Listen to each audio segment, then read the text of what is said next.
আমরা প্রবাসীরা সময় রান্তারি। আসসালামু আলাইকুম, সবাই কেমন আছেন? আশা করি সবাই ভালো আছেন। তো সবাই আলহামদুলিল্লাহ, আমিও ভালো আছি। তো আজকে আলহামদুলিল্লাহ আমরা হলাম মালয়েশিয়ান প্রবাসী, আর মালয়েশিয়ান প্রবাসী হইয়া যে আমরা কিভাবে সেমাইটা রান্না করব সেটা ইনশাল্লাহ আপনাদেরকে দেখাবো। এখন আমি ফাতিলে দুধটা দিয়ে ভালো করে গরম করে নিতেছি। আর আজকে কিন্তু আমরা সেমাই রানবো, চিনি ব্যবহার করবো না। চিনির বদলে আমাদের ডেনিশ দুধটা ব্যবহার করা হইতেছে।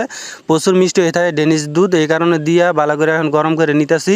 তারপরে এই দিকটা কিন্তু আমাদের আলিফের দায়িত্ব হয়েছে কি সেমাইটা ঘি দিয়ে ভাজবো। তারপর কড়াইটা ভালো করে গরম করে এখন ঘিটা ডাইলে দিতেছে। আর ঘিটা ডাইলে তারপরে আমাদের লাচ্ছি সেমাইগুলো ভালো করে বাইজে নিব। তারপর যাই হোক 2 প্যাকেট এখন দিয়ে ভালো করে নাইড়ে চাইড়ে বাইজে নিতেছে। আর এই দিকটা আমাদের দাউদ ভাই রান্না বয়স দিছে।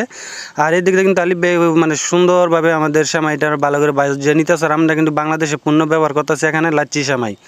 এই দিক দিয়ে আমাদের আলামিনে কিন্তু নারকেলটা চলাই দিছে। এখন আমাদের যাই দুলে মেশিন দিয়ে ভালো করে ফুলে লাইতেছে নারকেলটা। আর এখন কিন্তু আমার দুধটাও গরম হয়ে গেছে। এখন সেমাইয়ের উপরে ঢেলে দিতেছে আলিফ ভাই।